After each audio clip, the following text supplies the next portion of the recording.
Söz birləşmələr iki qrupa bölünür. Sərbəst söz birləşmələri və sabit söz birləşmələri. Sabit söz birləşmələri frazeoloji birləşmələr adlanır.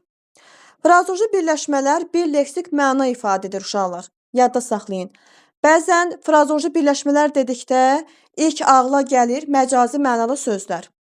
Amma hər istənilən məcazi mənalı söz frazeoloji birləşmə deyil. Yəni frazem deyil. Frazeoloji birləşmənin olması üçün ən azı iki söz birləşib bir leksik məna ifadə etməlidir. Aydındır? Və tərkib də dəyişməz olur. Dilimizdə hazır şəkildə mövcud olur. Tərkib də dəyişməz olur. Bu nə deməkdir? Yəni biz frazemin əsas tərəfini, aslı tərəfi anlayışını deyə bilməyəcəyik.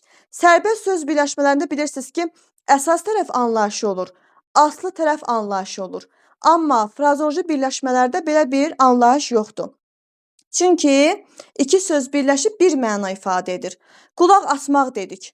Qulaq asmaq nə deməkdir? Dinləmək, düzdür? Demək, qulaq və asmaq sözü birləşdi, bir leksik məna ifadə etdi. Bu olacaq frazem, sabit söz birləşmələri və yaxud da ki, frazeoloji birləşmələr. Tərkib də dəyişməz olur. Yəni, bunun biz hər hansı bir sözü qulaq asmaq ifadəsindəki qulaq sözünü dəyişdirib başqa söz edə bilməyəcəyik. Yəni, özümküləşdirə bilmirəm. Dilimizdə sabitdir, hazır şəkildə mövcuddur. Mən bu sözün bir tərəfini dəyişdirə bilməyəcəm. Aydındır? Hazır şəkildə istifadə edəcəm. Düzdür, formaca dəyişə bilər. Məsələn, biz frazemləri hallandıra bilərik və yaxud da ki, cəm şəkilsi artıra bilərik, xəbərlik şəkilləri artıra bilərik. Amma sözü tamamilə başqa sözlə əvəz edə bilmərik. Qulaq asmaq olsun, başa düşmək olsun. Biz başın içinə düşmürük ki, başa düşmək nə deməkdir uşaqlar? Kim deyər? Başa düşmək. Müəllim, anlamaq. Anlamaq, ay sağ ol. Və yaxud da ki, əldən düşmək. Nə deməkdir? Əldən düşmək. Yorulmaq. Ay sağ ol, yorulmaq, bəli. Görürsünüz, bir sözlə əvəz olundu. Frazeoloji birləşmələr yalnız məcazi mənada işlənir uşaqlar. Məsələn, deyirəm ki, filan kəs könlümə yatır. Həqiqətən könlün içinə yata bilməz ki, düzdürmü? Qəlbimə yatır, könlümə yatır. Yəni, xoşuma gəlir, düzdür? Bəyənmək mənasındadır. Qəlbinə dəymək, incitmək mənasında, dərdə düşmək, kədərlənmək. Hamısı bir sözlə əvəz olunur və frazeoloji birləşmələr yalnız məcazi mənada işlənir. Dedik ki, frazeoloji birləşmələr bütöv bir leksik vahiddir. Yəni, parçalanmır. Tərəfləri aslı və əsas tərəfə parçalanmır. Və formaca dəyişə bilərlər uşaqlar. Frazeoloji birləşmələr formaca dəyişə bilər. Bayaq da dediyim kimi. Yəni, ona qrammatik şəkilçilər biz əlavə edə bilərik. Deyirəm ki, qulaq asdılar, qulaq asarlar, qulaq asıblar. Həm zamana görə dəyişdirə biləcəm, həm qrammatik şəkilçilərin hamısını əlavə edə bilərəm. Aydındır mı? Sadəcə yenə deyirəm. Mən o sözü başqa sözə çevirə bilməyəcəm. Yəni, dəyişdirə bilməyəcəm. Daha sonra frazeoloji birləşmələr də sözlər kimi həm frazeoloji birləşmələrin sinonimi ola bilər, frazeoloji birləşmələrin amonimi ola bilər, frazemlərin antonimi ola bilər. Amma diqqət edirsiniz nəyə uşaqlar? Frazeoloji birləşmənin amonimi də frazem olmalıdır, sinonimi də frazem olmalıdır, antonimi də frazem olmalıdır.